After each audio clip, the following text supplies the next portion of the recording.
not a writer. Okay. Yeah, but on my way home, yeah. Wouldn't it be crazy? Don't you still amaze me? Wouldn't it be crazy? Don't you still amaze me? Wouldn't it be crazy? Don't you still amaze me? Wouldn't it be crazy? Don't you still amaze me? Yeah, but on my way home, yeah.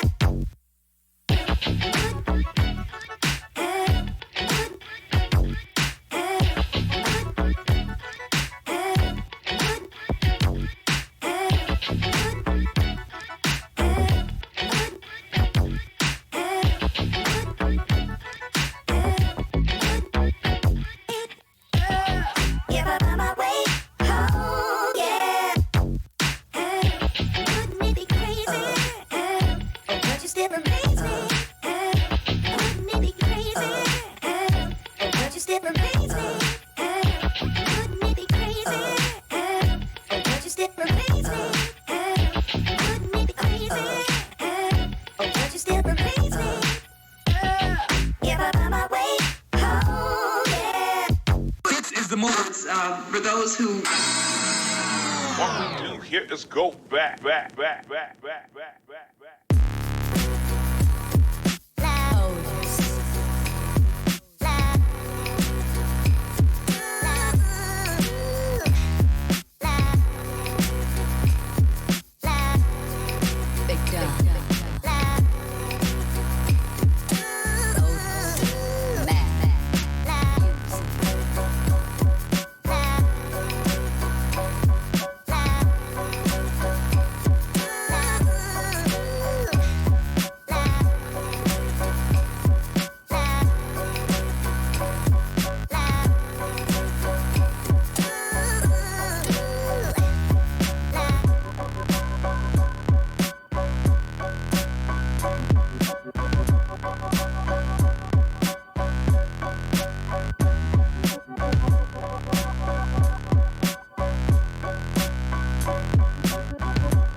Seven, 6, 5, 4, 3, 2, 1. You'll never have the sacred stone. Oh, this you crazy mother.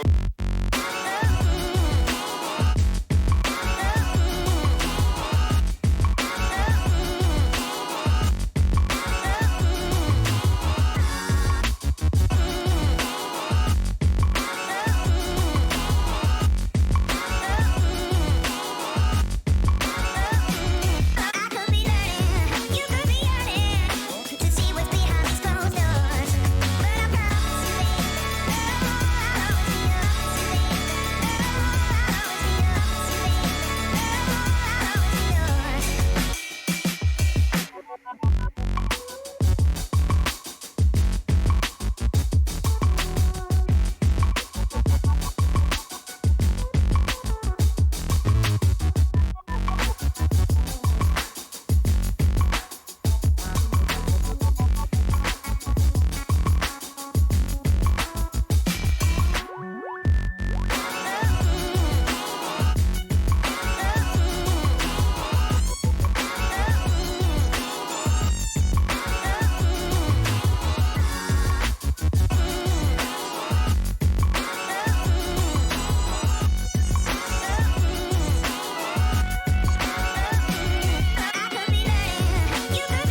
Hey, how are you?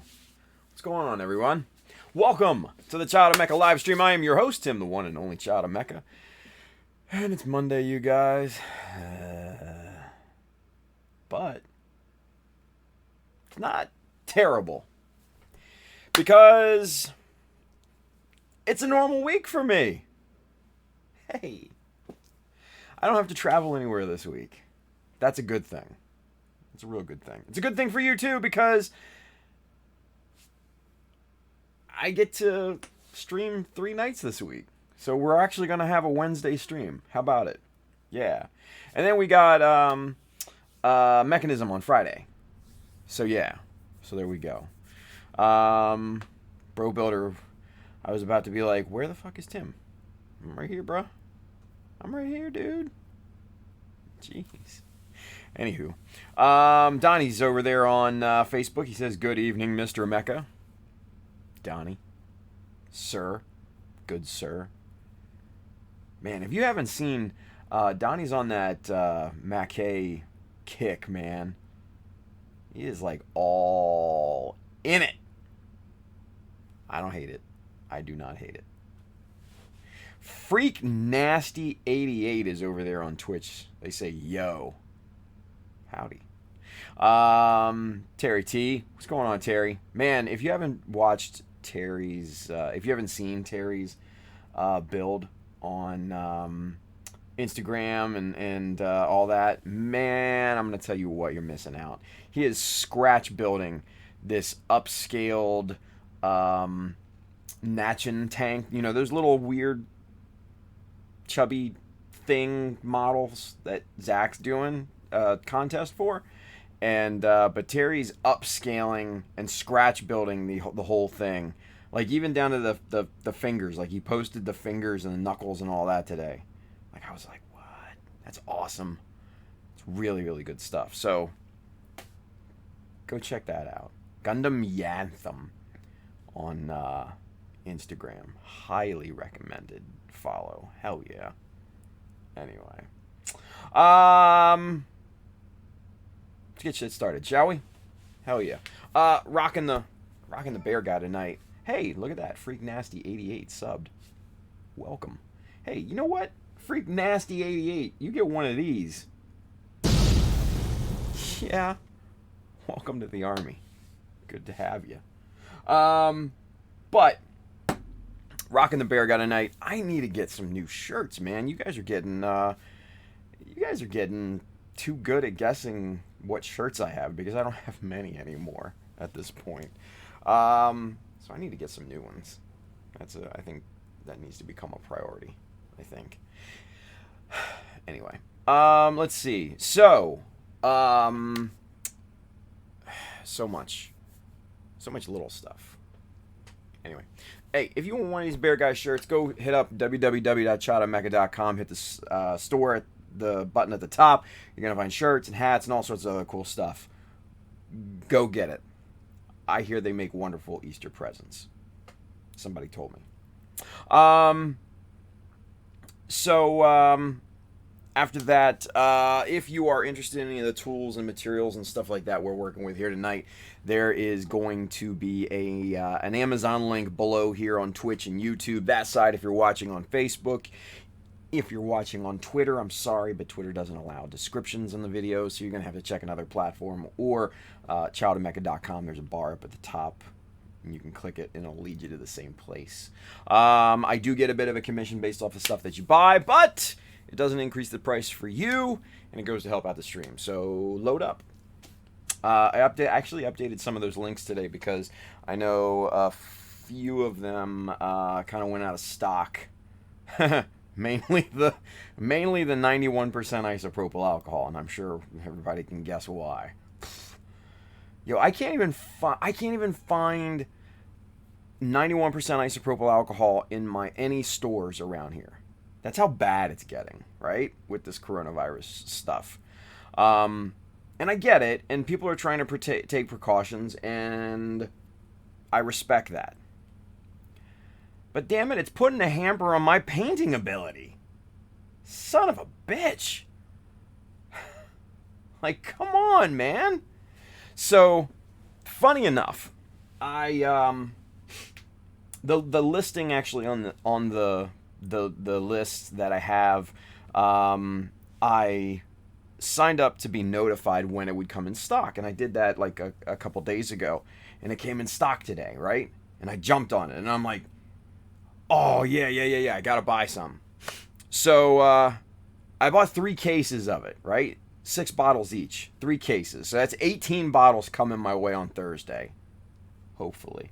Spent like $50, but that should get me at least to the end of this coronavirus hysteria, right? Hopefully. So I checked back like an hour later on the listing just for shits and giggles. Sold out. Done. Says currently unavailable. I was just shocked. So, but hey, I got my order in. Hopefully it gets filled. I really hope so. And then I can get some painting done. Because I still have this Blue Destiny base that I have to paint up at some point. So, yeah. We'll see, right? So anyway, Amazon link, go load up. Hey, last but not least, and I see Adam's in the chat here on the good old YouTubes. If you need paints or model kits or accessories or tools or whatever, or the amazing Mecha Decals, hit up our good friend right down here, USA Gundam Store. Adam and the fine folks down there are definitely going to have what you need, right? So, Freak Nasty 88, they say, yeah, go to electronic stores like Fry's. They have plenty for circuit board cleaning. True, but they don't have Fry's out here on the East Coast. So, I don't even know what what kind of electronic stores. I don't even think we have like dedicated electronic stores out here. At least not in my area. Let's put it that way. But it's a moot point at this juncture because I got my order in. Hopefully it's coming. We'll see, right? Jean-Luc Ruiz over on Facebook. Jean-Luc, what's going on? Donnie Micro Center. Bruh, like I don't have a Micro Center around me. You're talking like 2 hours. I'm not driving that just for alcohol. It ain't happening. Not happening. Anyway, I know a lot of you have asked about the camera body fiasco. So here's the deal with the camera body.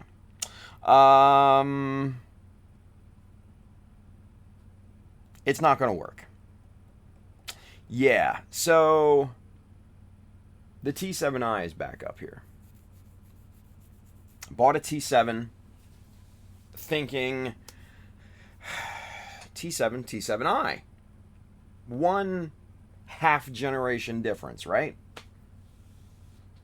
What, aside from the flippy screen, could possibly be the difference between the two? I know there were some other differences.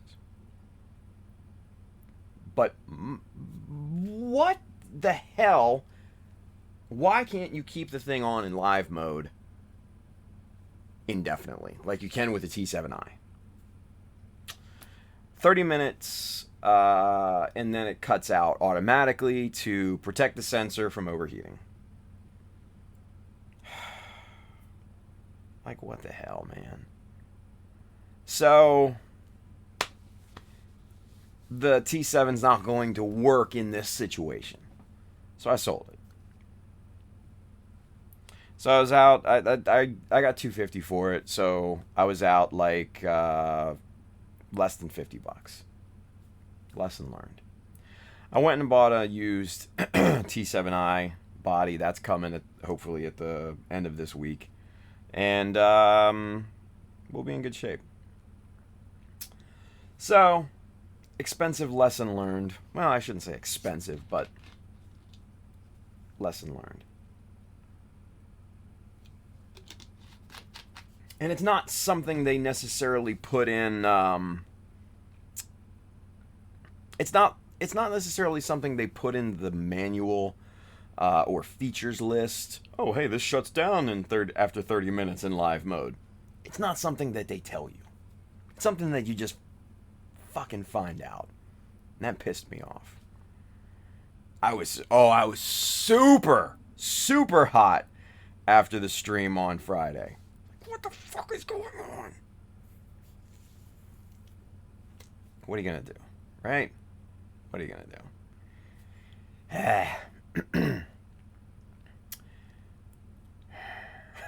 George says Tim's discovering the pleasures of model changes. Dude, trust me, I know full well. I'm still rocking the Canon 5D Mark II from like 2010, something like that.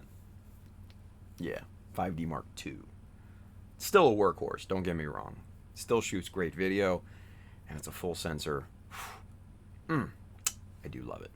But I do want to save up and get a new camera body. A new main camera body. And it's either going to be one of two models. It's either going to be the A7 III, the Sony A7 III, or depending on the price, this new Canon R5 monster that they're coming out with. Shoots 8K. 8K. Future-proof, basically. Shoots 4K and 120p. Or 120 FPS. Like, come on. Something like 50 megapixels, too. Like, really? But it's going to be dependent on the price. For you camera nerds out there, like I kind of am, a little bit, I'm thinking the price point's probably going to be near the 1D. I think this is going to be Canon's flagship from here on out. Yeah. That's what I'm worried about. So, yeah. I'm thinking, I'm guessing, and I'm hoping I'm wrong. I'm thinking that camera body's probably going to be around 5 or 6K. Yeah. Which is going to be way too steep for my blood. And my wallet. But, what is it? 1,500 body? $12 or $1,500 for the A7 III? And it shoots beautiful video. Low light capabilities are out off the charts. Yeah. So, it's a wait and see, right? What are they? I think they're releasing the R5 in like May or June or something like that. Peter McKinnon posted a video just a little bit earlier, like a vlog. Such a tease. He started off the video with him at Canon headquarters, dicking around with the actual R5, and he showed that for maybe 20 seconds, and then went into just random vlog shit. Like, I'm sitting here watching this stupid vlog video of his, waiting for the R5 to come along, and nothing. You son of a bitch. I hate that. I hate that. That, my friends, is called clickbait. Pissed me off. Anyway. Yeah. What are you going to do? Anyway. Excuse me. The only one, and he has it. Yeah. Well, no, he was in camera. He was in Canon headquarters because they're all. You can see all the suits in the background and shit, and he's like, ooh, you know, doing all kinds of stupid noises, like he's loving life now because of the R5. Dick. Ugh. But yeah, what are you gonna do? Terry T says, if you're already in the Canon ecosystem, then stick with Canon. I eventually got used to the Sony A7 system, but I miss the Canon environment. Yeah, you know, you know, the thing is that, you can buy adapters for the Canon glass, and I'm like, I'm not like one of these, oh, I just shoot Canon, or oh, hey, I just shoot Nikon, or I just shoot Sony. I'm not like dedicated to one brand, right? Don't get me wrong, Canon L lenses are top notch, but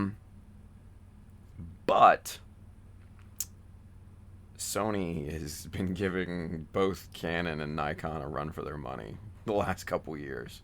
And the A7 III is a beast. 4K, 120p in full HD, 1080p. Yeah. Still like it. Still like it. That'll get you some good footage. And I've seen people do crazy stuff with the A7 III. So, not opposed to jumping ship. Let's put it that way. But, you know, that's a hurdle that has yet to be jumped way, way, way down the line. Yeah. But anyway. Yeah, I'm fully expecting the R5 to be pretty damned expensive, which if it is, I might have to go cry in my pillow. But kind of expecting it, so we'll just have to wait and see. We'll have to wait and see. Anyway, enough about camera talk. I know, shit, probably half of you are like zoned out at this point, like, what the fuck is he talking about? Cameras and shit. No, trust me, I know, but I just geek out on this shit because I have to deal with it every day. Anyway, let's see here. Chris Pabs, you ain't no camera bias. Yeah, whatever. Brandon5269 says, I've been looking at getting a nice camera again. Been looking at the mirrorless cameras. Yeah, and that's the way to go at this point. They're just so good. My 5D Mark II is just unruly. I've got a grip on it and everything, and it's so heavy. And it takes up so much damn space in my bag. Like, it's just stupid. It really is. It's just stupid. And the lenses for it, or the lenses that I have at this point, are stupid as well. I mainly use my 24 to 105 f4. It's the kit lens that came with it. It is an L glass, and it's awesome. And I love that lens. For only being an f4, it's so universally useful. And then I've got the 70 to 300. I wish it was the 70 to 200, but it was the 70 to 300 4 to 5.6. I couldn't afford the 70 to 200 2.8. So I got the next best thing. That's not as unruly as the 70 to 200, but man, it's still pretty hefty. Let's put it that way. Hefty. So, you know, I'm all for downsizing, but these RF lenses are stupidly expensive. I don't know if you camera geeks out there have looked at them, but they're just dumb expensive. A 50 millimeter 1.2L RF lens, they want $2,300 for. $2,300. Fucking what? Like, come on, man. Yeah. Anyway. Let's see. Brandon says 2,500 was the estimate I saw for the R5. Yeah. I think that was Jared Polin that said that. I don't know. With 8K?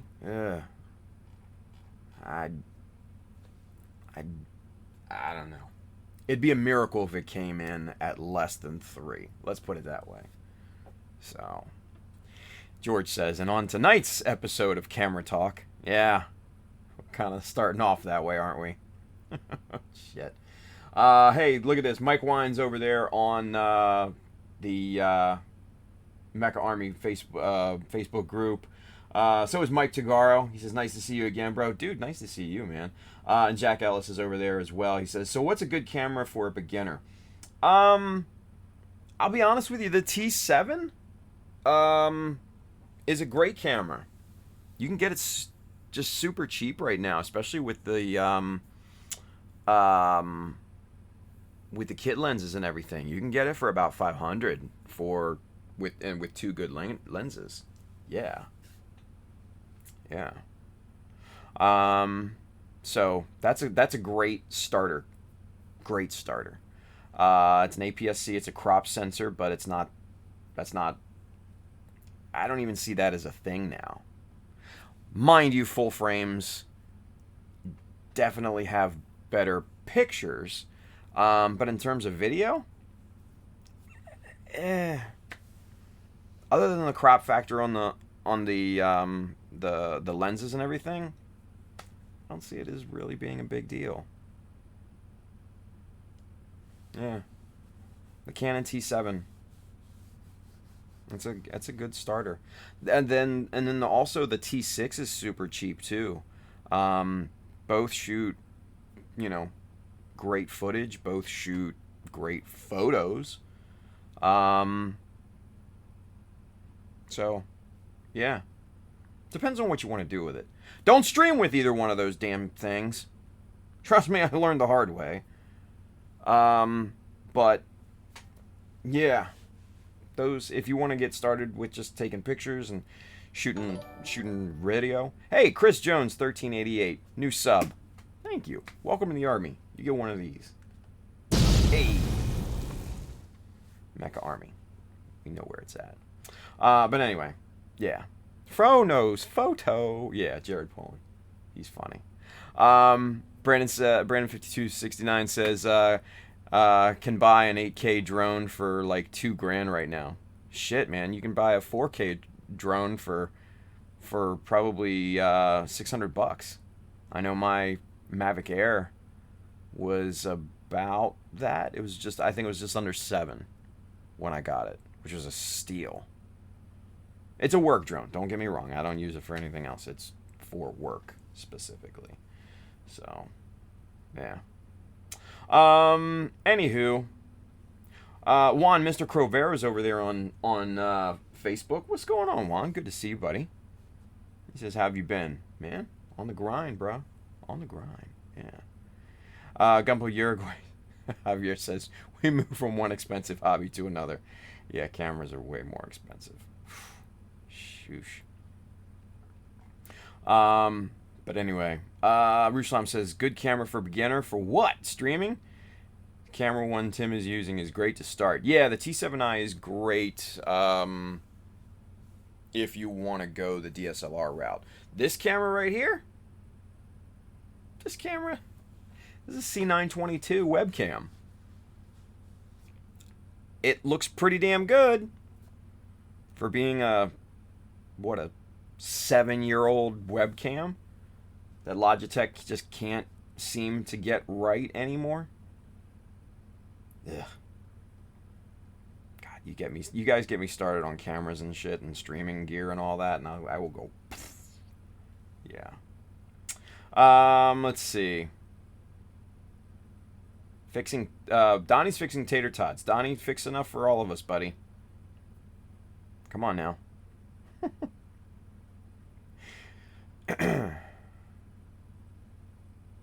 Let's see. Getting caught up here in the chat.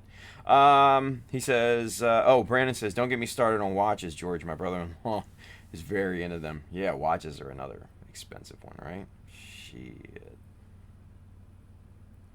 Brusham says it is great, and you can pick it up for like $20. Yeah, the C922 is stupid cheap. It's like, you can get it like, what is it? Like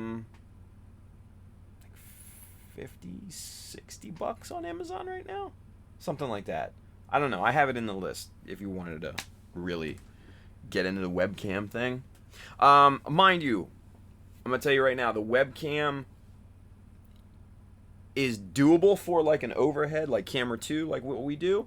It's doable, and it's workable, but you're not going to get like the super close-ups like we were able to get with the T7i.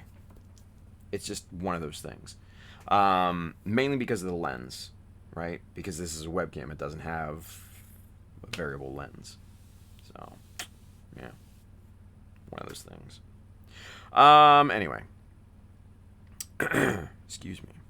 George says, I'd love to talk with him. Brandon can't afford most myself, but much love for watches. Yeah, all right. 70 Chris Paps. Okay. Yeah, but still reasonable. Still very reasonable for a high quality webcam, right? I mean, look at the quality. The quality speaks for itself, right? I have no complaints, right? You know, you tweak the contrast a little bit, you tweak the color saturation just a tad, you're off to the races. You get enough light on your subject. Like I have my LED panel literally right above this camera, and of course, you know, the spillover light from the desk and everything. Plenty of light, looking good.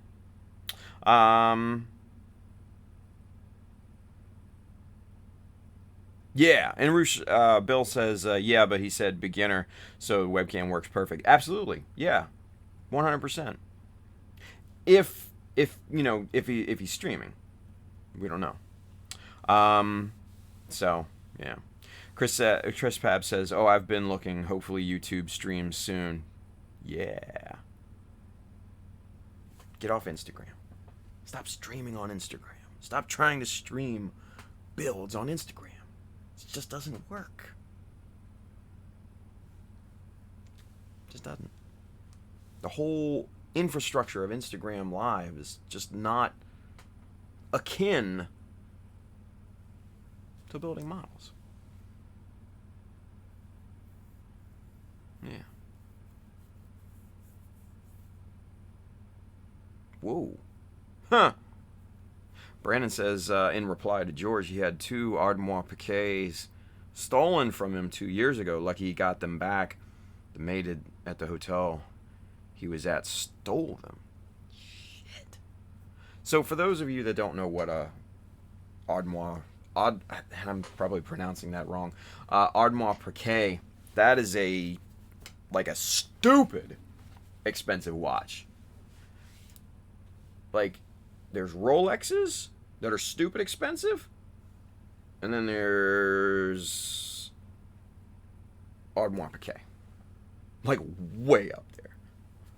Stupid expensive. Like, I could buy a house for the same price. Yeah. Yeah. Ruslam says, fine, I won't try to stream on Instagram. You all heard him. Yeah, Bill. Space Draft 3, he's over there on YouTube. Good evening, everyone. I hope the time change hasn't caused too many issues for you guys. Yeah. I dig it. Stays lighter later.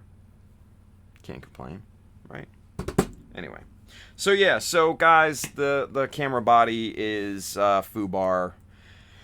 And we're going to get a new one here, well, a used one, soon, to take the place of the tried and true one. And then we can get back to recording videos. So, we'll see. But anyway, all right. So aside from that, if you guys didn't see on Friday, Mecha, the Mecha Modelers Expo in Daytona Beach, Florida, is coming up on August 29th to 30th. I will be there as a guest and also as a judge for the competition that Adam is going to be having. And then also, if you saw Zach's video, he's going to be here, so he's going to be another special guest. And then hopefully later this week, you're going to get a lot more information on that. So make sure to mark your calendars. If you can get down to Daytona Beach, Florida, man, come on down. It's going to be an awesome time. There's going to be some amazing people there. Lots of panels, demos, all sorts of stuff. It's going to be a really good time. Like, really good time. I can't wait. So, it'll be fun.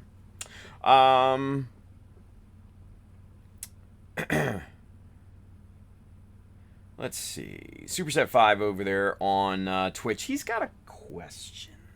We have a question. He says, how would I make the full armor Thunderbolt Gundam head more angular like the Faz or Rizel using epoxy putty?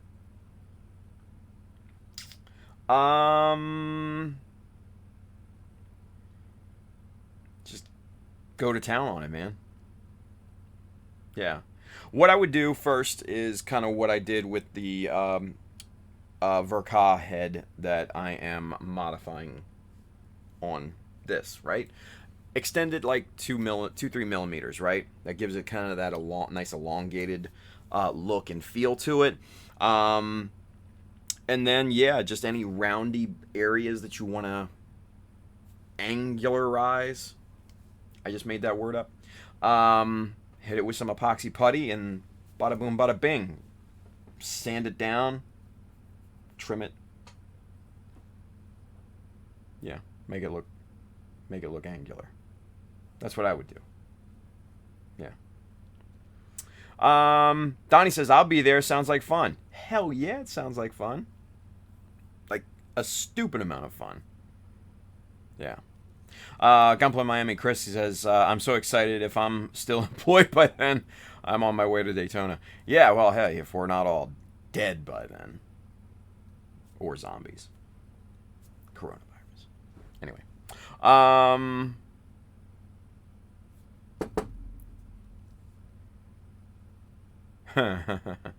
Nice. All right, so cool.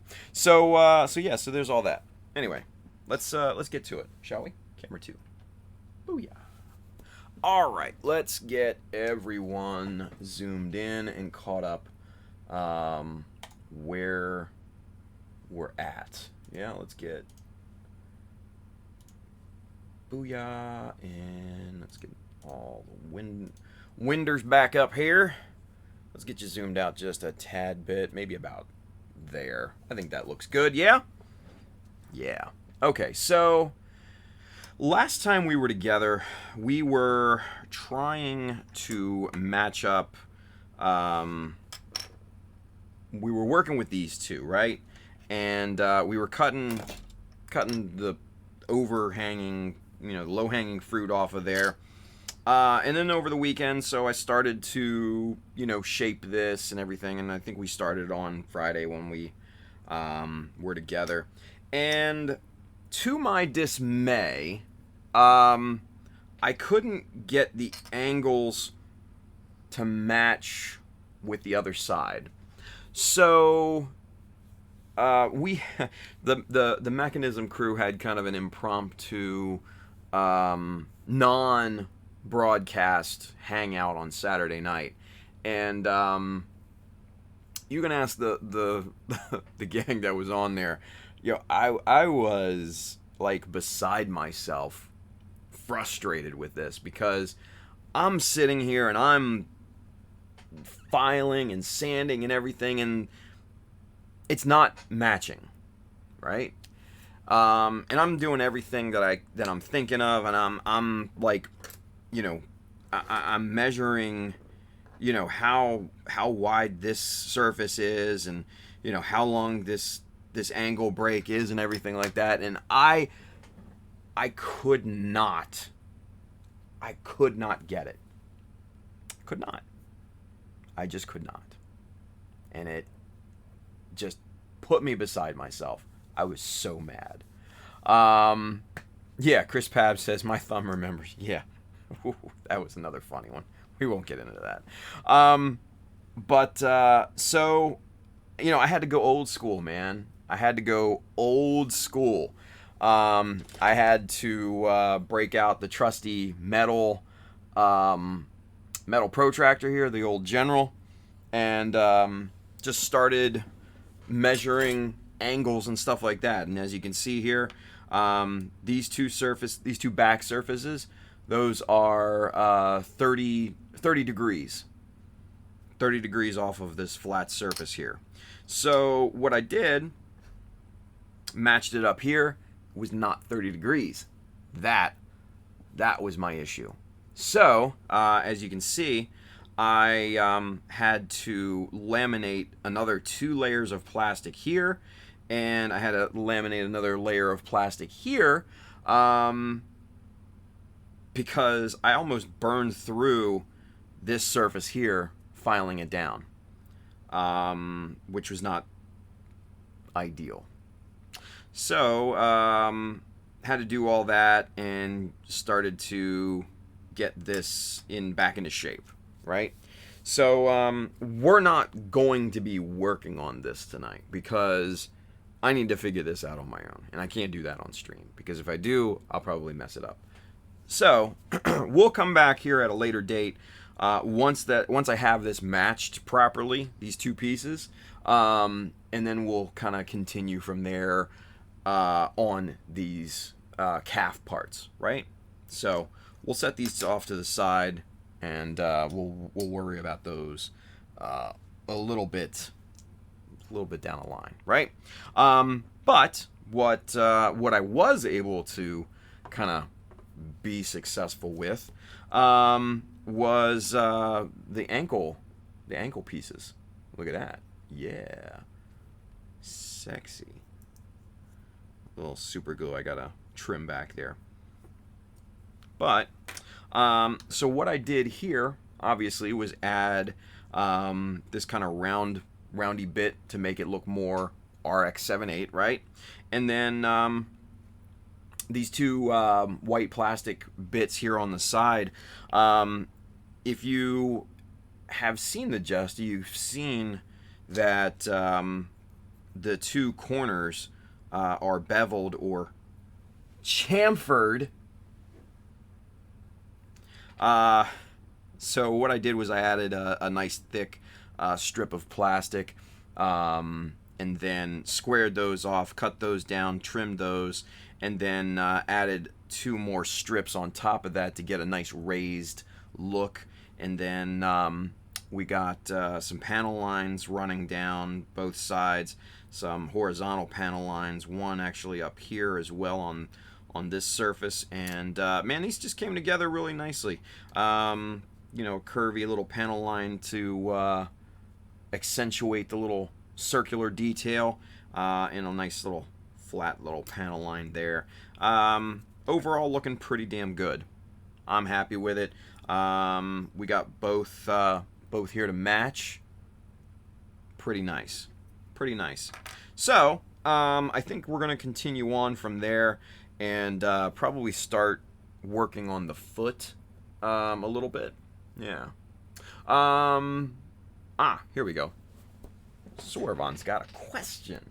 We have a question. Yeah.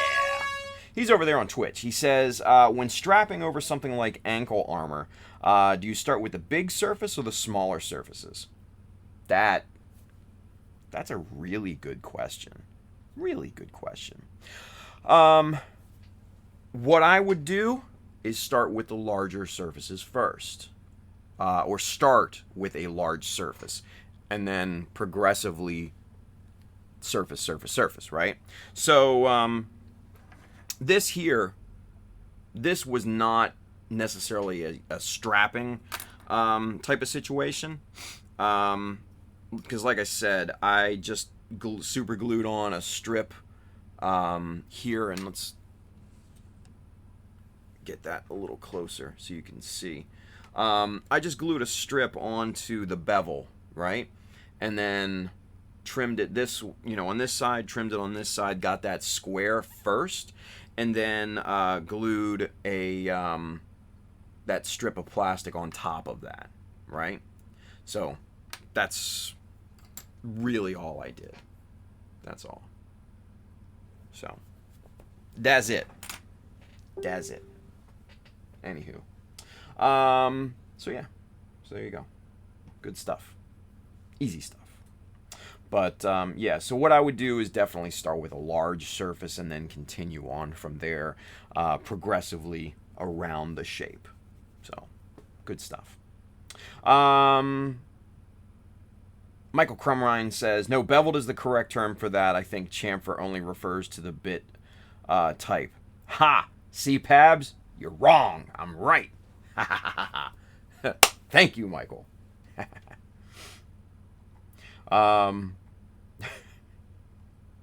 It's funny. Let's see. Hey, Johnny's over there on Facebook. What's going on, man? He says, hello, Tim. This might help. Oh, yeah, Julius Lim. Yeah. Let's take a look here real quick and see what's what. Oh, yeah. No, I've seen this actually many times before. Yeah. No, that's kind of, I've seen this, because this was back in 2011, he posted that, Johnny. Yeah, it is good stuff, though, but I've seen it actually many times before, so yeah. Let's see. Brandon says, picked up a 4-pack of glass nail polished files on Amazon. They work great for final none. I think he meant nub removal and polishing. Hey, $8 for 4. Nice. Yeah, there you go. Nub. So yeah. So for those of you that are wondering what I was talking about with Johnny, gentleman, a very, very, very talented modeler named Julius Lim. Has kind of a blog spot site that it just doesn't seem like he has posted or updated in forever. But he used to post back in 2010, 2011, stuff like that. A ton of great content.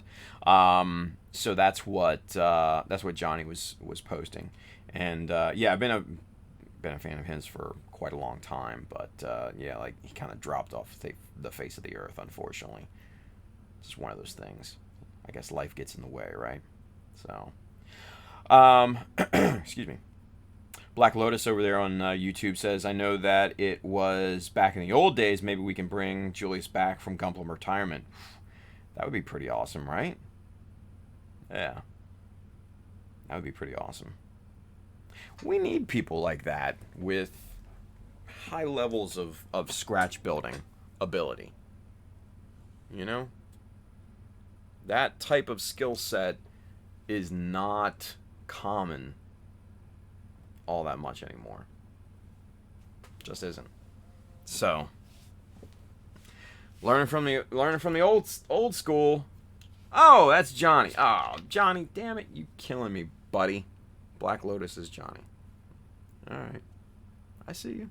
Good stuff. Cheers.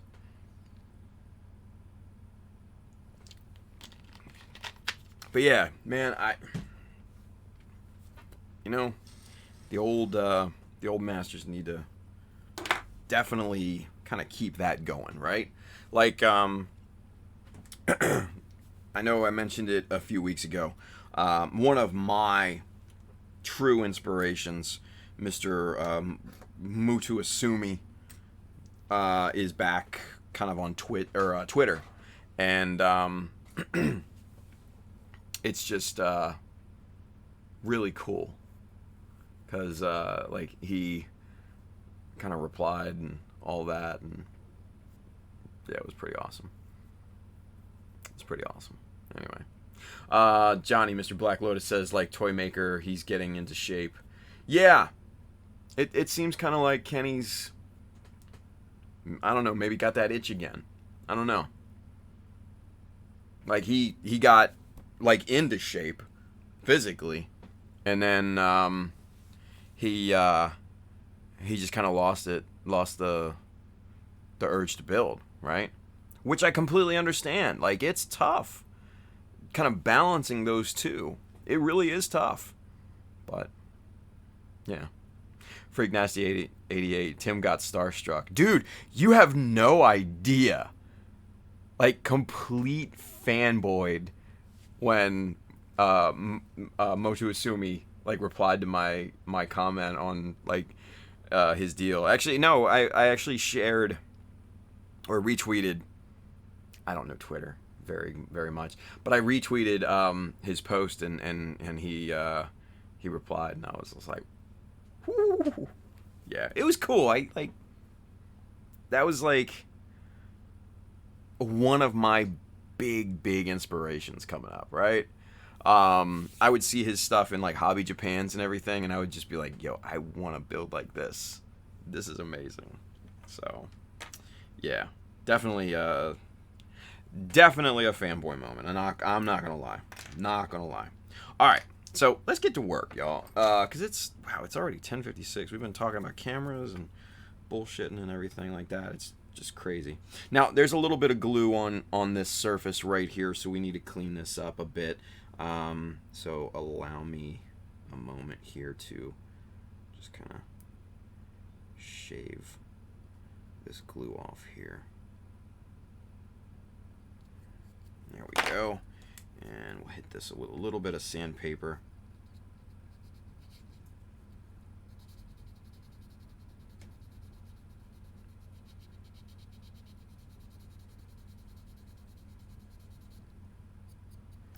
Just like that.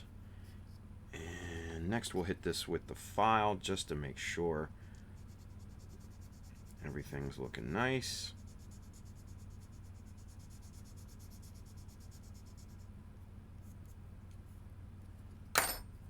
And we'll clean the dust out with the toothbrush. Yep. That, my friends, is good as new. Once this is painted and primed and painted, you will never know that little scratch, that little surface imperfection is there.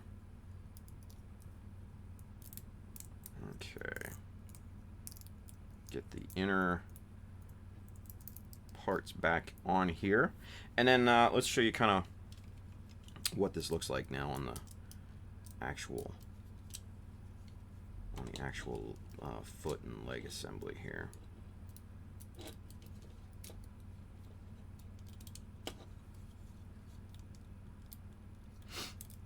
So, yeah, there it is. Looking pretty snazzy, yeah? Zoom that out a bit. But there she is. Yeah. That's looking so good. That's looking right. And if we put on the good leg armor here, you can kind of see just everything that we've done thus far, right? And the cool thing is I centered this around the pivot, so hopefully let's extend that so we can, yeah, see, look at that.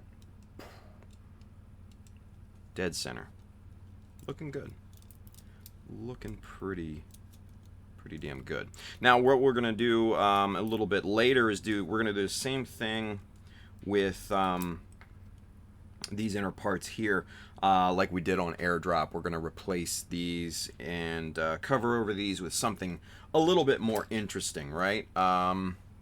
Maybe something like something like this, like these minus molds here.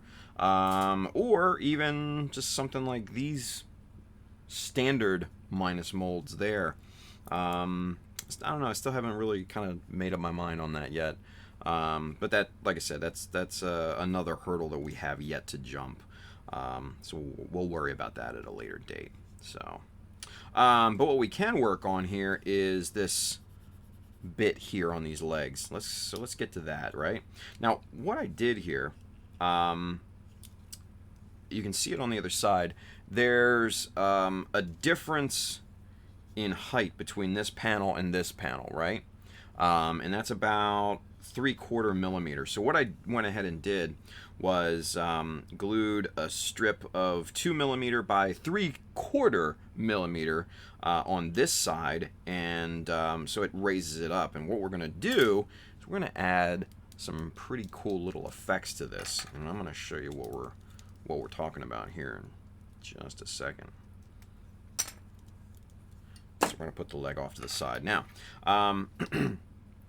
what we've got here, let's measure this so we can get a good understanding of space. And it looks like we've got right there, we're looking at about 30 millimeters. 1, 2, 3, yeah, 30 millimeters, so 3 centimeters. That's good. That's a nice even number. I like even numbers. Even numbers are the best, especially when it comes to what we're about to do, right? So we've got 30 millimeters, right?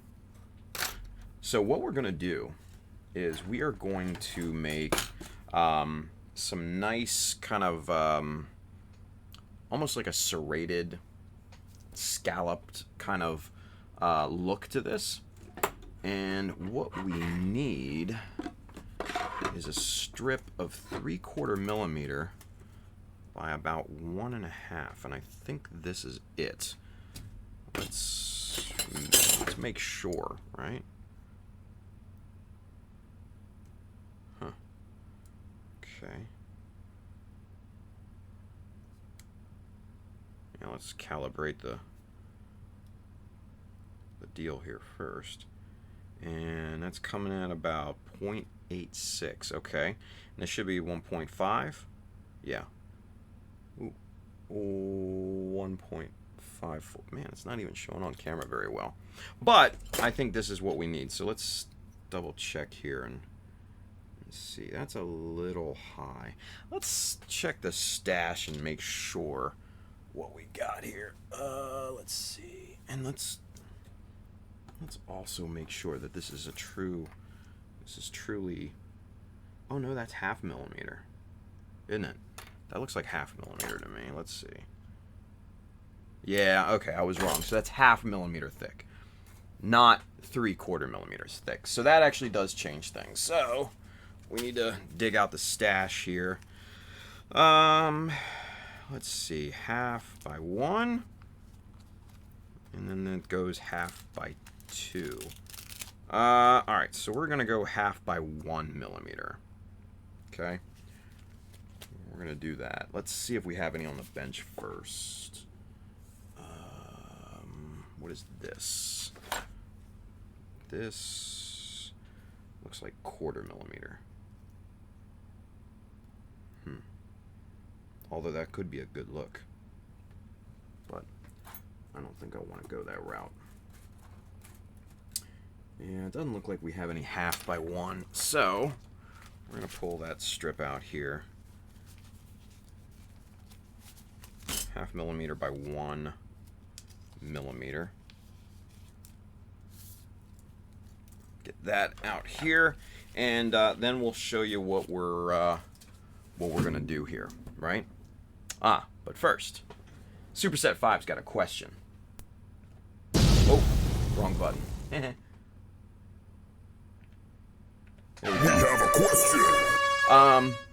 He says, are you going to add any detail to the frame of the ankle, like wiring, pistons, etc.? Probably not, because the inner frame ankle already has some, has a pretty good mechanical look to it. If anything, maybe some accent stuff you know, right in here, but, you know, and maybe some work on the back of the ankle here, but that's probably about it. No pistons or anything like that, because that would get in the way of ankle mobility, and one of the hallmarks of the Jesta is ankle mobility, because you can do almost a straight, kind of a straight toe point like that, right? You bring up that little ankle guard, and man, it just looks good, right? So I don't want to sacrifice ankle mobility for details at this point, because this is going to be somewhat of a dynamic type of look, right? So that's one of the things that I don't really want to give up. All right, so so we've got half millimeter here. So what we're going to do is we are going to cut little bits, right? And I'll show you kind of what I'm talking about here. So just little pieces like this, right? But what we're going to do is we're going to bevel the edges, kind of like that, right?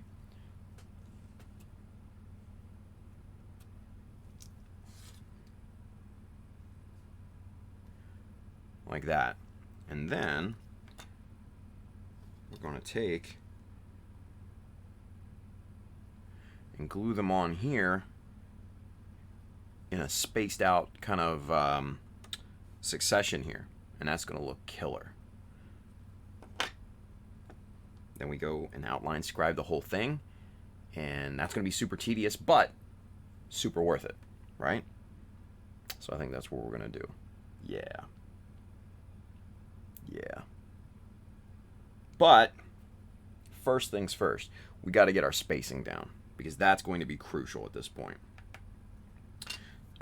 So we since this was a test little piece, we're going to throw that away. What we need next is to get at the chopper and to get a bunch of little bits, little pieces, right? Now that was probably about 3 millimeters. So what we need is a piece of 3.2, which I think this is probably 3.2. Let's measure first. Yep, 3.2. Bingo, on the money. So we're going to set our chopper up here with that 3.2. We're going to lock our stop block into place, and then we're basically ready to cut now. But this is the thing: if you guys own a chopper, and you try to cut little pieces right up against the back edge, it's a nightmare, right? So what we need to do is to kind of get a piece like this 6.3, and we're going to lock this down into place, and that is going to help us cut this stuff. And this is butted up right up against the blade too. So now what we do is we just put this right up against there and have this go right up against the stop block, and that will now cut beautifully.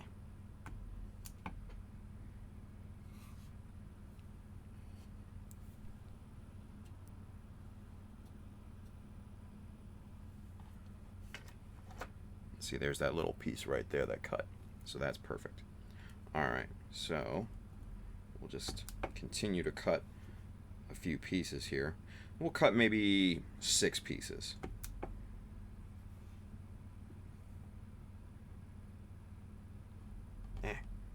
Get off my hand.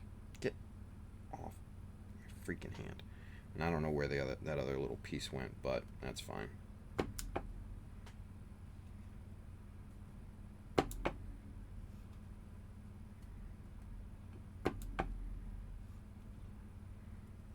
That's 5.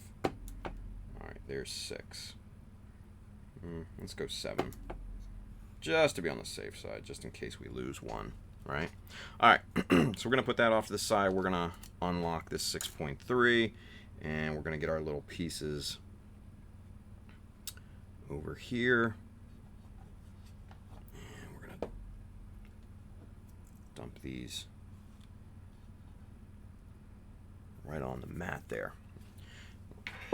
Put our chopper over off to the side. Now, the biggest thing is to bevel these things, right? Now, we could very well go super, super accurate and try to cut them on the chopper and maybe use the metal protractor and all that good stuff.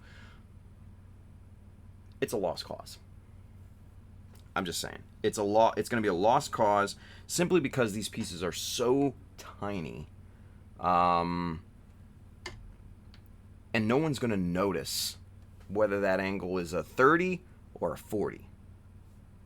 No one's going to look at it. No one's going to notice. And if you eyeball it well enough, it's not going to matter, right? So that's what we're going to do. We're going to eyeball these, and we're going to get these pretty damn close to what they need to be, right? So let's get zoomed in pretty nice and tight here, right? And like I said, we're going to go to town getting these beveled. Now, that's about a 45 degree, if I was to guess, right?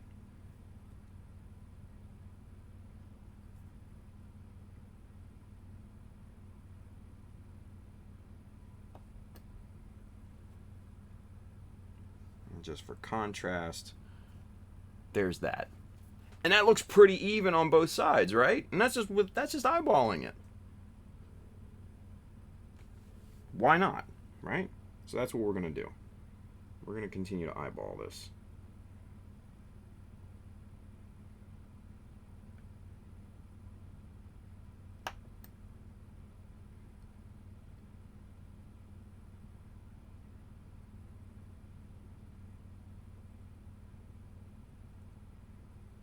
Now, the one thing you have to remember is that if you're Chris Pabs, you only have one good eyeball left, so you have to use it sparingly. Arr! What's up, Pabs?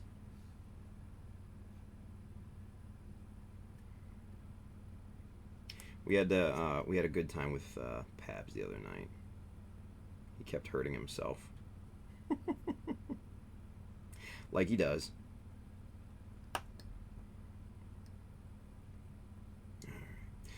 One of the trickier things is to actually just turn these pieces over to get to the other side.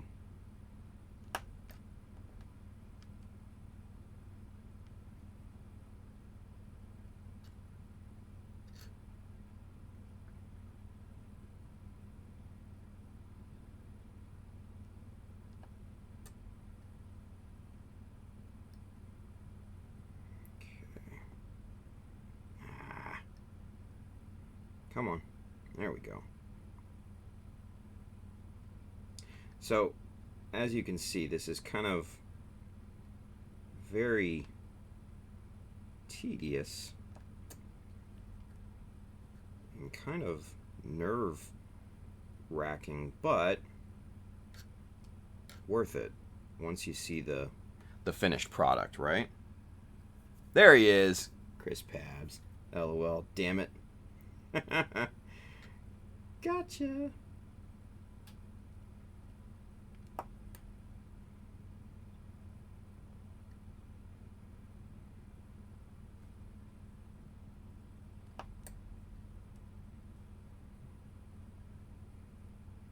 Okay. 2 more and then we'll be ready to apply these things here.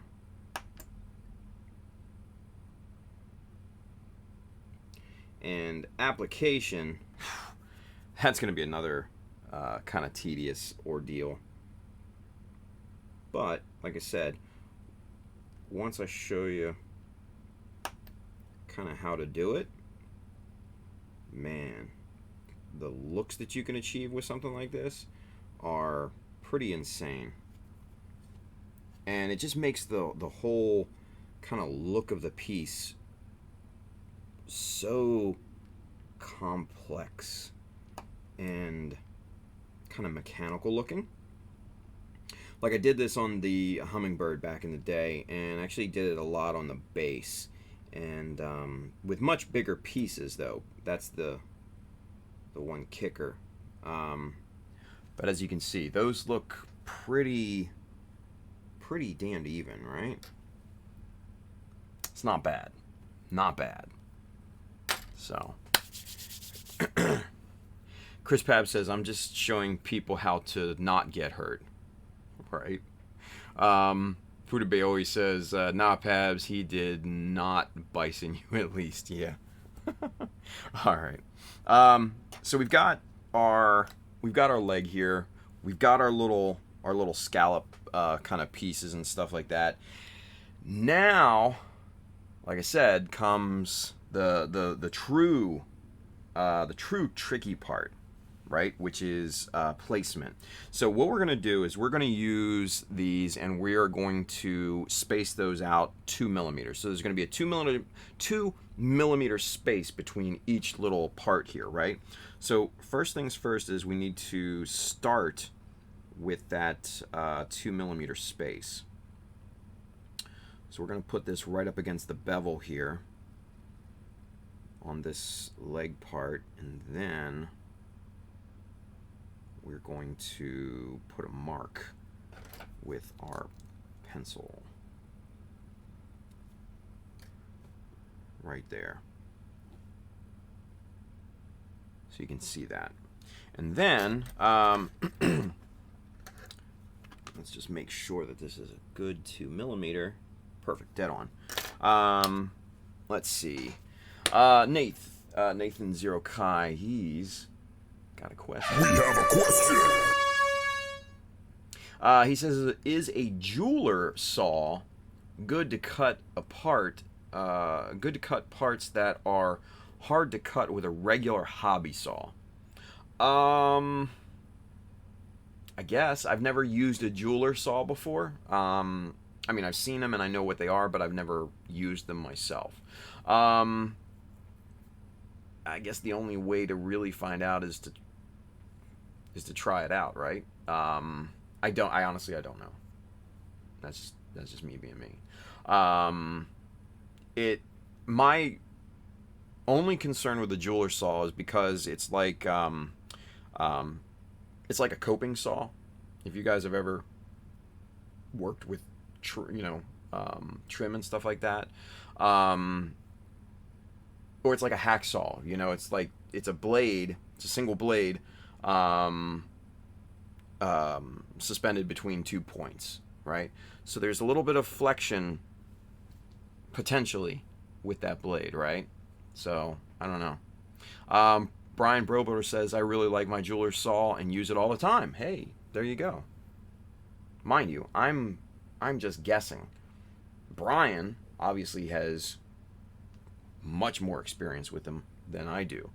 He says you can ask me in my DMs on Instagram if you want. See, there you go. Perfect source. Thank you, Brian. Superset5 over there on Twitch also has a question. We have a question. He says, what is everyone's opinion on folk art paint for painting with hand brushes? So, for those of you that are not familiar with folk art paints, they are super cheap, like 99 cents a bottle types of paint that you get at a craft store, Walmart, places like that, right? And I think probably most of us probably started off using those. I know I did. A superset, I'm going to tell you right now, save yourself the hassle. Just don't. They're super cheap and they come in a wide array of colors and stuff like that, but they're not really good paints for models. They're good craft paints, right? And that's basically what they are. But for models, it's just not going to be a good time.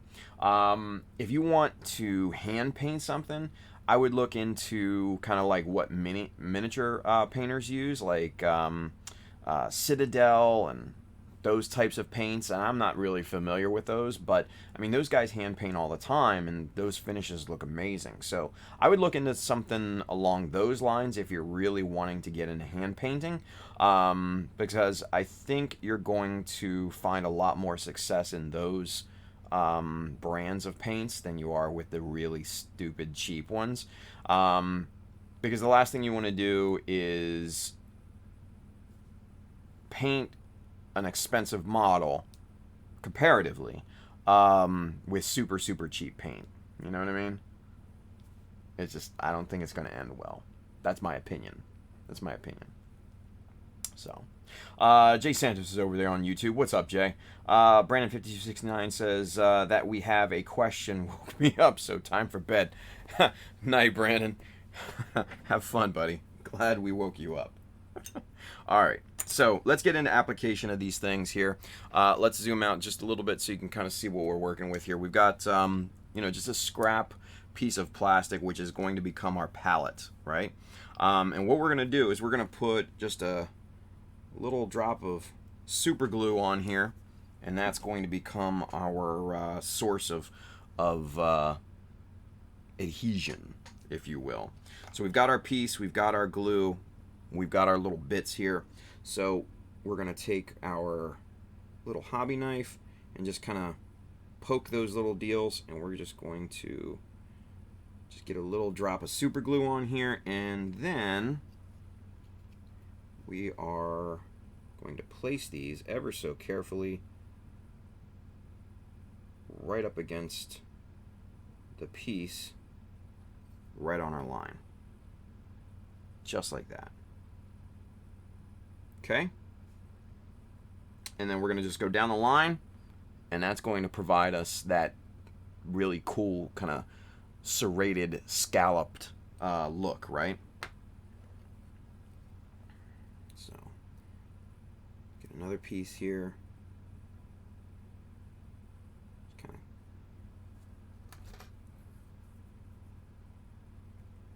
Now we're going to use our 2mm strip as a spacer.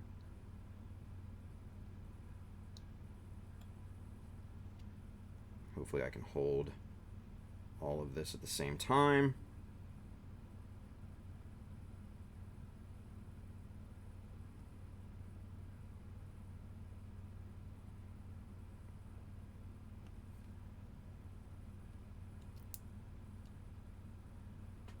And then there you go. Now, since we're using a spacer and all that good stuff, and we're using, super glue, there's going to be a need for cleanup, because you can see there in the reflection that there's going to be squeeze out, right? So that's not a big deal. Now, let's see. Chris R. Yes, he says, isn't that how you did the Justice Shield also? It is. It's the exact same type of methodology. But this is just a tad bit different, because obviously the serrated edges on the Justice Shield was, just hanging off, and they were just kind of in limbo. This is actually on a secure surface. Now, Super Soft Floor Mat, great name, by the way, over there on YouTube, he says, why CA instead of plastic cement? That's a great question. Mainly for the speed of adhesion. The other thing is that with pieces this small, the solvent in the plastic cement could very well soften the edges of these things, and really just kind of make these just kind of a muddled, nasty mess, right? So that's why I like super glue in this type of situation rather than plastic cement. And honestly, I just use super glue a lot more now, simply because of the speed, and because that it's a wonderful filler as well, which also helps to fill the gaps between these little pieces and the long strip here too.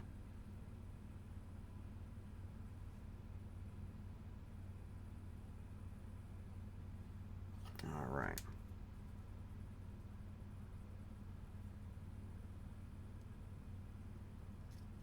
Yeah, come on. I need to hold both pieces with one hand. That's going to be the trick, right?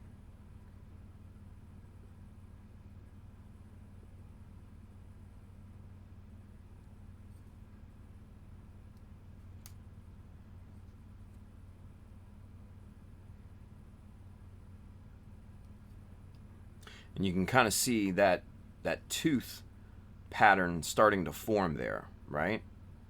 And that's going to look killer once it's done.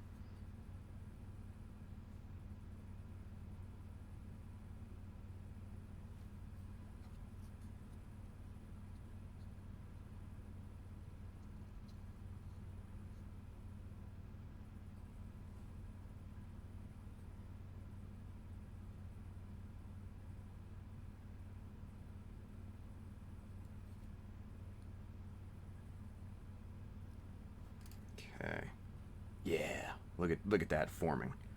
That's just such a good look. I don't do this type of thing often, mainly because it's just so damn tedious and time consuming. But man, on a GBWC build like this, if you're gonna be a bear, be a grizzly, you know? Just go for the gusto, I say.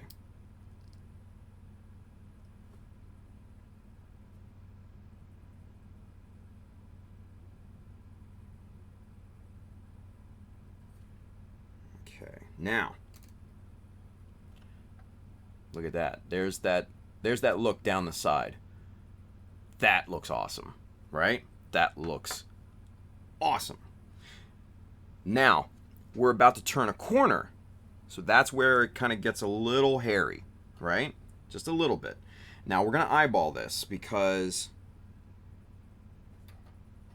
we've got about 1 millimeter on this side, and we're going to go about 1 millimeter over on the next side.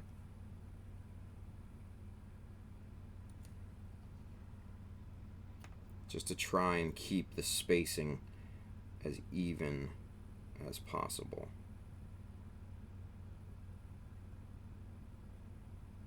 There we are.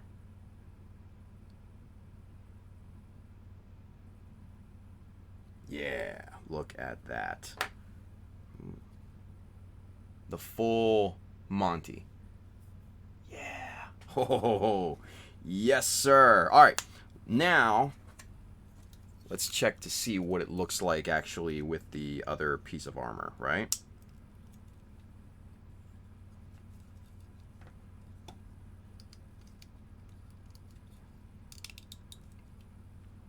Oh, yes. Yeah. Oh, yeah. Look at that. That looks good, you guys.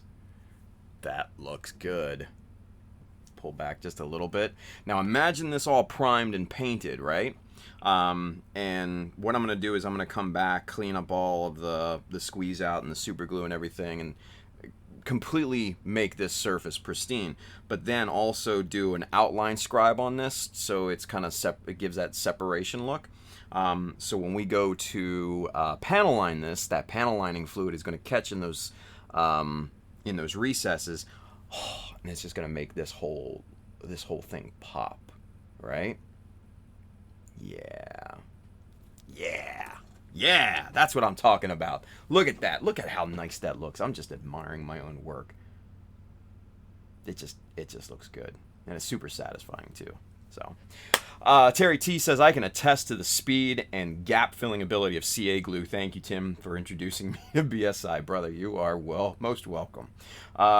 Chris R says, how are you going to fill that gap in between the trim pieces? You mean this gap right here? That's already filled. I filled it with super glue. Obviously, since super glue is clear, you can't see it. But yeah, that is actually already filled in. Now, if you're talking about the gap between the pieces and the white strip, I'll come back and hit, sand everything down smooth, and then if there's any like real still gaps in there, just a little drop of super glue and trim that back, and you'll never know that there's a gap there. You'll think it's one piece. So, yeah. Zero Kai says, is leg day over, Tim? I want to see some chest day. You know what? The chest is still a work in progress at this point, so I'm going to get back to that soon. I've got to get back to that soon. But the shaping on that, man, it just killed me. So I'll get back to that at some other point. It says, Chris Pab says, whoa, you went offline for a second. Did I? Did I go offline? I don't know. I don't think so.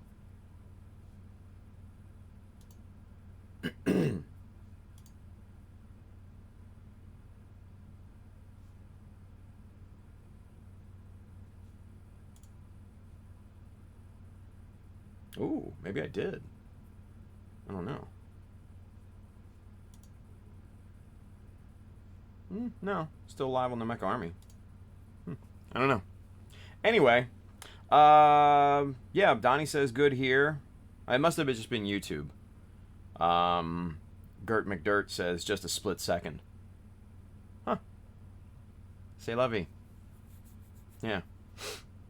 Ty Furious says I thought it was just me. Still caught the whole convo on super glue filling the gap. Excellent. Okay, so good. You guys didn't miss much. So, but anyway, so this is a really, really good look. It's like I said, it's not difficult. It's just dumb tedious, right? Jack Ellis says good here over there on the Mecha Army Facebook group. Excellent. And you know what? I've been remiss. I should mention the Mecha Army Facebook group. If you are not a member of the Mecha Army Facebook group, you should definitely become a member of the Mecha Army Facebook group, because it's amazing. Damn it. Anyway, so yeah, so this is a really, really good look. Like I said, it's not hard. It's just tedious. Anybody can do this. And it just adds such a great aesthetic to your pieces, right? And what I'm probably going to do is to repeat this aesthetic in other parts of this model, right? Because you just don't want to necessarily put it just on one part, because it will look out of place, right?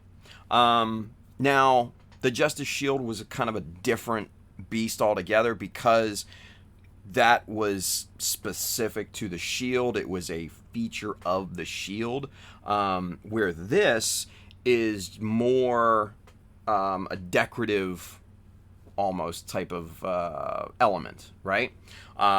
So we're going to sprinkle this other places, around this piece, and we're just going to make this kind of very, very cohesive that way.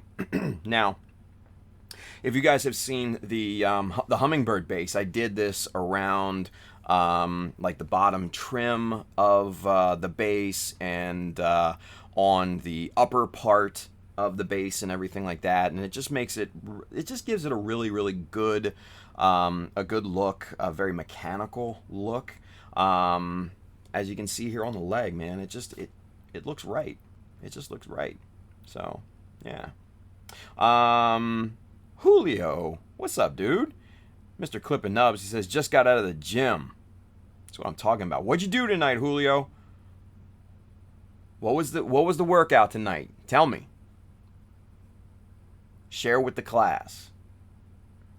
Josh Perkins, Mr. Radiant Snow, says, I'm digging this leg so far. Thank you, man. Appreciate that. I'm digging it, too. I'm thinking it's becoming very RX-78 at this point. And I'm very much liking the progress on this. So I think we're in a really, really good pathway to making this thing happen. Now, I'm not going to wrap these, these teeth up and around because, number one, the surfaces on top here are just too thin to really put anything up there. And plus, this is going to be underneath of the side skirt armor anyway, so you're never going to see it. So it's not even a big thing. Stomach and legs. So abs and legs. Nice. I dig it. Although, and mind you, Julio, this is just me.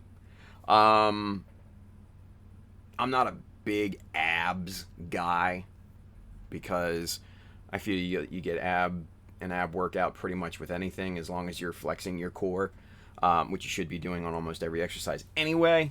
But legs, don't skip leg day. That's the truth. Don't skip leg day. Good shit, man. Good stuff. And if you didn't know, Julio's on his fitness journey, which we're really supportive of. Very, very supportive of. So, if y'all got a minute, go wish him good luck on his fitness journey. Hell yeah. Julio says, I got a tire. Man, we all got tires, man. We all got those. If you want to lose the tire, the only way you're gonna do it is with a diet. That's the shitty part. Cheers to that. All right. So, let's do the other side, or at least get started on the other side, right? Let's get this pulled off here. Now, since we use super glue, these should all be fairly dry and cured and everything at this point. So now to finish these off, pretty simple. Just a little rough sandpaper. We'll come in here and we'll just go right over top of these and sand these flush with the initial strip of plastic here, right?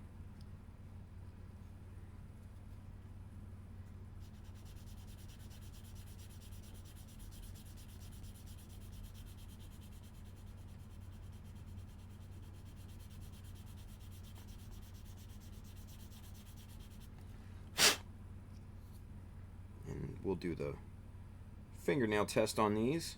Oh yeah. These are looking really good. This one probably could use a little love right here. This one. Yeah. But the rest of these, looking good. Yeah. Julio says, phone's dying. Have a good stream, brother. Man, thank you, Julio. Keep up the good work, bro. Hell yeah. Chris R says, love those thrusters. Oh, what? These side ones? These side vents? Yeah. I like these too. These are going to look good painted up. Really good. Still got to do some work back here and on the lower part. And also I have to pad these, this piece right here, this wraparound piece. Have to, pad it up just a little bit like I did with these. And if you can see, these are not, these side pieces here, and I don't know if I've shown you guys these. These are on a lower, less padded than the upper part here. That's by design because I wanted this to look like a calf, right? And so basically you've got that kind of, nice big calf muscle looking, type of piece. And then it starts to taper down and then boom, right into the lower part of the leg, right? So I think that looks really, really nice. And once this is painted up and everything, this is going to look good. So we need to pad this piece here. We need to pad that up a little bit and bring that up to the same level as this. We'll get to that at a later date. But yeah, it's looking pretty good so far. It's looking pretty good. I'm happy with it, right? So we'll finish this off at a later date as well. Like I said, we just hit that with a bit of rough sandpaper. You can also use your sanding block and stuff like that, and just kind of real quickly just kind of go over that. You don't want to sand this too much, because you got to remember, this is 0.5 millimeter plastic. There's not a lot to it. There's not a lot of meat on those bones, so to speak. But you want these to be nice and flat. And that's all looking really, really quite nice. Definitely needs some cleanup and everything still, because you got your super glue, you got your squeeze out and stuff like that, and you got your dust in there and everything. But as an overall look, yeah, hell yeah. So we're gonna do the same thing to this side, right? First things first, I like to start down here, and that's where we're heading first. Now, this is 0.5 millimeter plastic. This is 1 millimeter. We can't use that. We need the 0.5 mil. But this is 3.2. We don't want that either. Where is the 2? Is this 2 millimeter? Nope, that's 2.5. Did I use 2.5? No, I used 2. Okay. So, here we go. This looks like 0.5 mil. Yep. And this also looks like 2.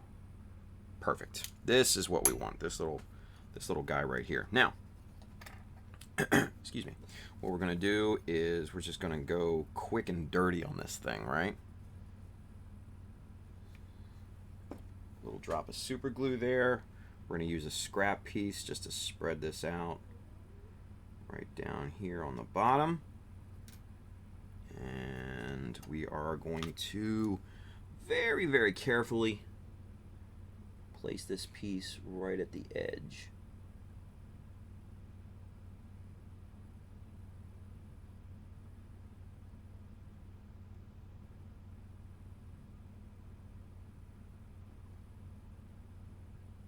There. Okay, so now what we're going to do is we are going to place our tweezers right here, basically like a little makeshift clamp, and we're going to grab our Instaset in our little dropper bottle. We're just going to pop that on there, and that's going to set that up really, really quickly.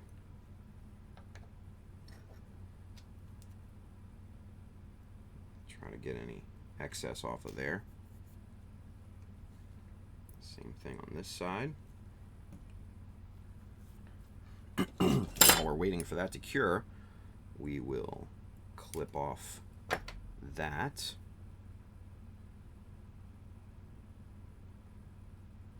Okay, that should be good, so we're gonna dry this piece off here.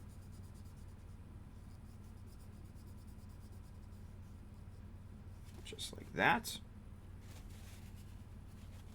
Okay. And we'll just clip off the low-hanging fruit like that. And now we've got the first piece in our little trim here, right?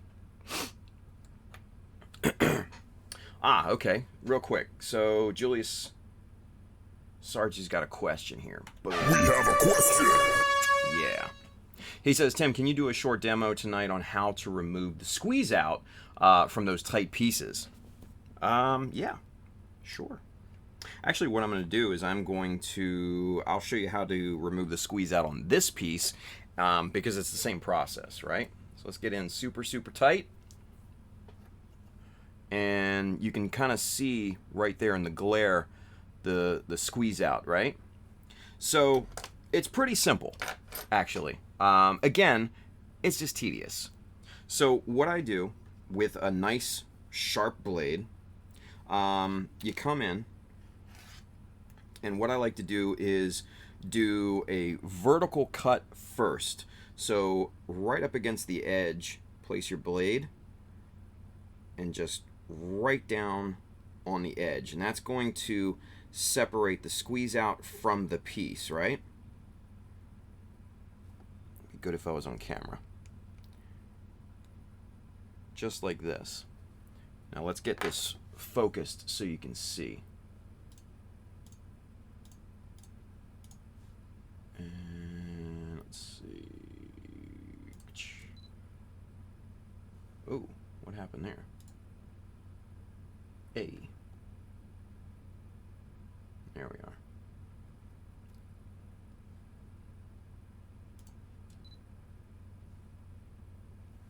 Huh, look at that.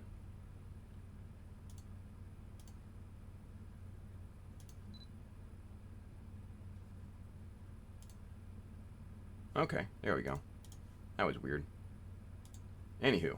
Alright, so now that we're in proper focus, like I said, you want to make the vertical cut first, right? So, just like this, going up right against the edge of this piece. And then, once we've got that separated from the piece, that's the important thing, is you want to separate the glue from the piece. Then you can come back in here and you do your horizontal cut right up against this. And once you do that, you can see how that super glue is starting to turn color. It's starting to turn white, and that's starting to separate off of the piece. And you don't want to go too far in. You don't want to go underneath of the strip, right? And now come back and just trim that down. And once you get full separation, it should, just like that, it should pop off, right? Just remove that.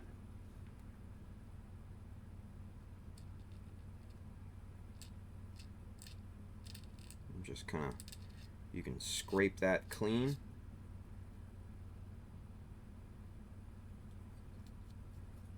And then you just repeat this as many times as needed. Like I said, it's not hard, it's just god-awful tedious. And that, my friends, will get you super, super clean edge to your glued on pieces.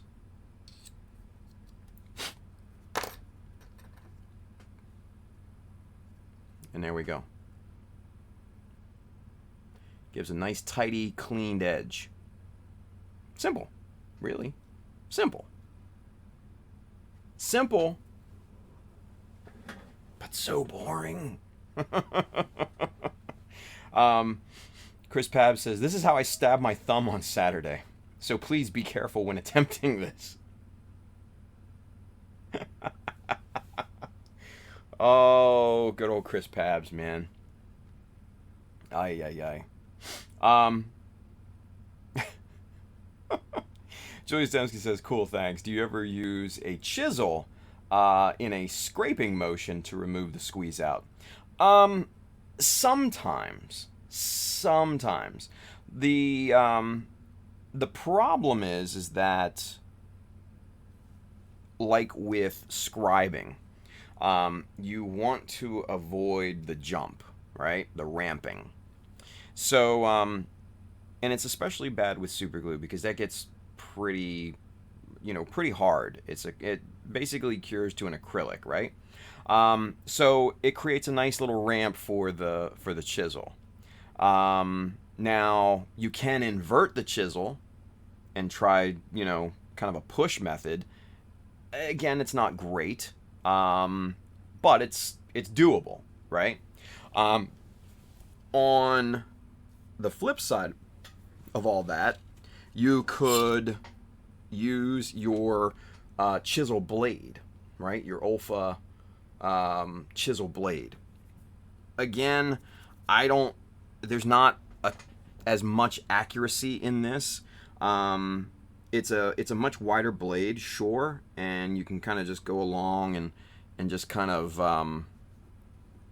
tiptoe kind of down this surface and just kind of do that type of thing, and then come back and get underneath of that.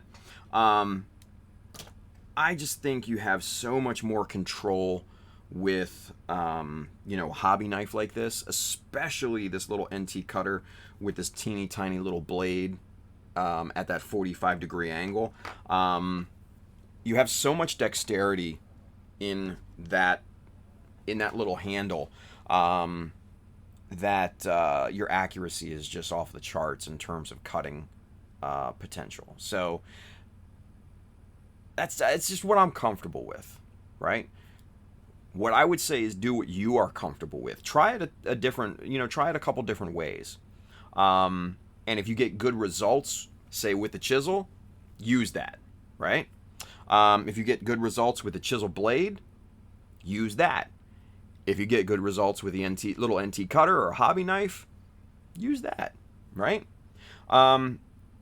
There are many paths to the top of the mountain, right?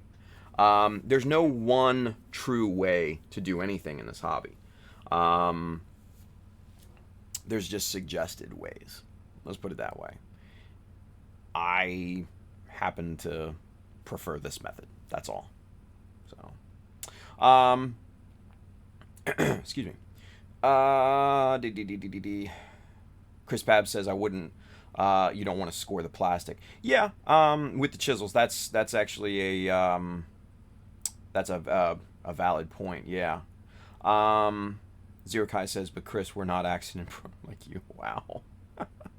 Chris Pab says, LOL, 2 times, man. 2 times does not make one prone to accidents. Technically now it's 3 because you forgot the eyeball deal. 3. Yeah. I think I've had maybe one accident the entire time I've streamed. Chris has had 3 accidents in like the last week. He says this SD is cursed is all. Dude, it really is cursed. I'm not gonna lie. It is fucking cursed. Superset 5 over there on Twitch, man. He's got another question. Let's go. Vallejo Mecha Color is a good choice for hand painting along with Citadel? As in question. You know what? I don't have any experience with Vallejo Mecha Color. Anybody out there have any experience with Vallejo Mecha Color when it comes to hand painting? Anybody? Let's put it out there to the gang. Let's see if anybody's got some input for you.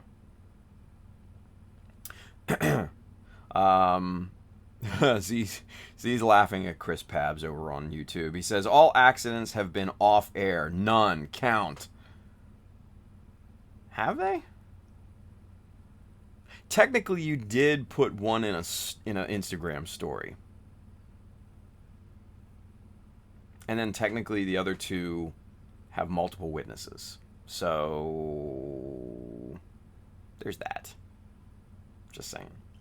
Sorvon says 3 times is a pattern. Chris is officially accident prone. Nice. Chris R says about Vallejo Mecha Color, it's nice but chips easily. Yeah, it's acrylic. It's gonna be fragile, right?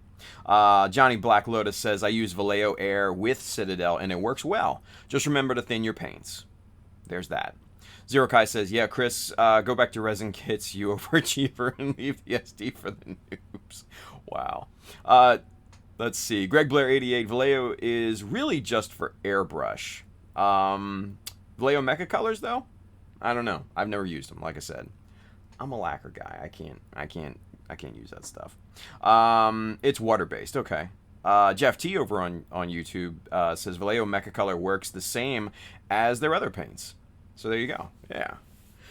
Chris Pab says, if anyone remembers the Master Grade Crossbone I did, that was mostly Mecha Color. Terrible strength, but goes on nice for hand-painted details with a wet palette. So there we go.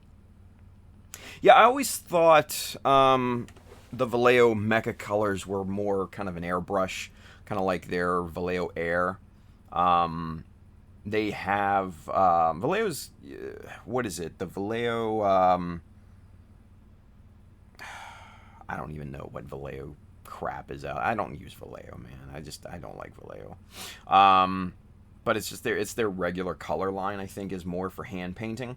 So you could always try that.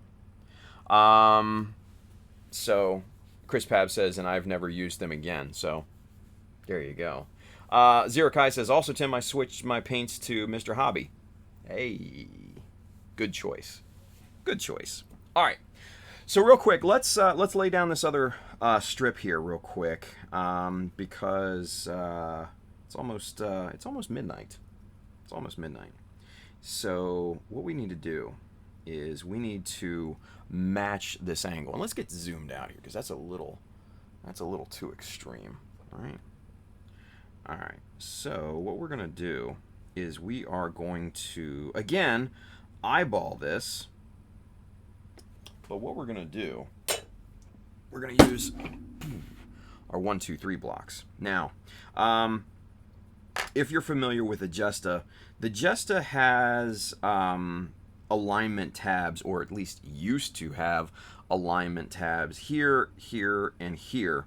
But I clip those off because they get in the way, right? So what we're going to do is we're going to pop this right up against the edge of the 1, 2, 3 block like this, right? And we are going to set, if we can even get this thing to sit on here, right?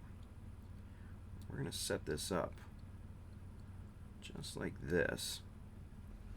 And now what we can do is we can kind of eyeball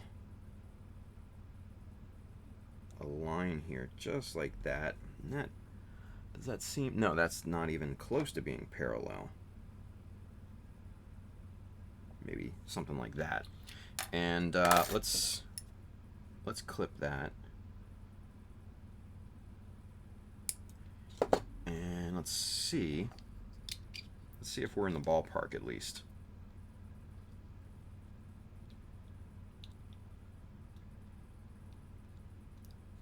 Ooh. Ooh, look at that. Shoo. I think we hit that out of the ballpark. First attempt, too.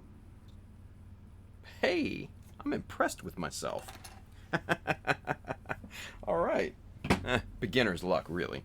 But still, that's not bad. All right, so what we're going to do next, we are going to measure down, see where we need to glue. Right about there. Now what I did was I went ahead and made a little pencil mark right there. Let's darken that up so you can see it. So what we're going to do is we're going to apply glue on the strip right below that, all below the that pencil mark, right? And then that's going to do, oof, got a lot on there. Big old honkin' drip of super glue. That's going to be some squeeze out, I'm going to tell you that right now. But that's good, though. That's actually good because, again, this the super glue is a wonderful filler, right?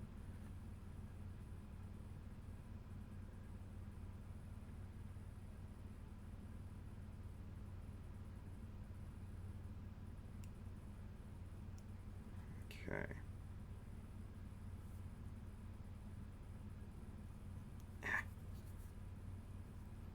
And we're gonna use our tweezers here as a nice little clamp, just like that, and it also holds it.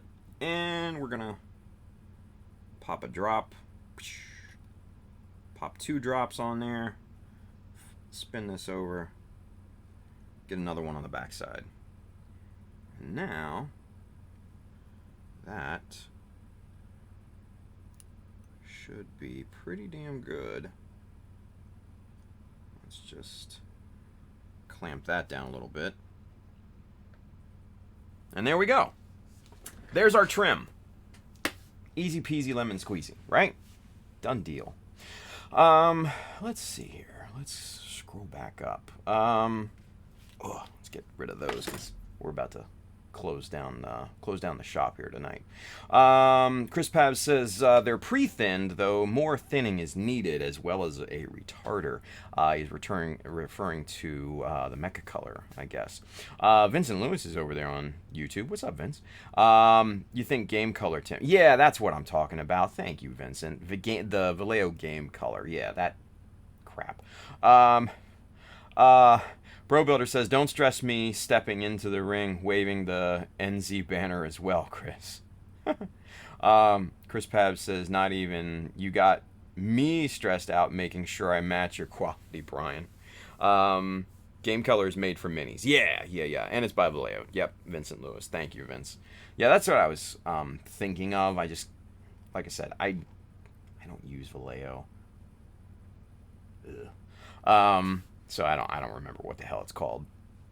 But let's see. Chris Pabs, Arizona Gundam Builder, dude, I'm excited for you. If you have any questions on it, feel free to message. Because he's got the real grade resin conversion. He's coming on Friday. Hey, that's good stuff. Black Lotus Johnny's over there on YouTube. He says, search DC23 page, another modeler from the past. Yeah. Who paints with Vallejo Mecha colors and has a ton of tutorials lately. Don Serratos. Yeah. Don's pretty damn good, isn't he? Greg Blair 88, he says, are you going to do the same design on the arms? That would look amazing on the lower armor. No, actually. I don't think I will. Because I've got some other plans for the arms here. Yeah, no. I'm gonna do something different. The little resin greeblies that we casted several months ago, I've got some ideas for those. So, yeah, I think it'll come out really, really pretty damn cool. Think what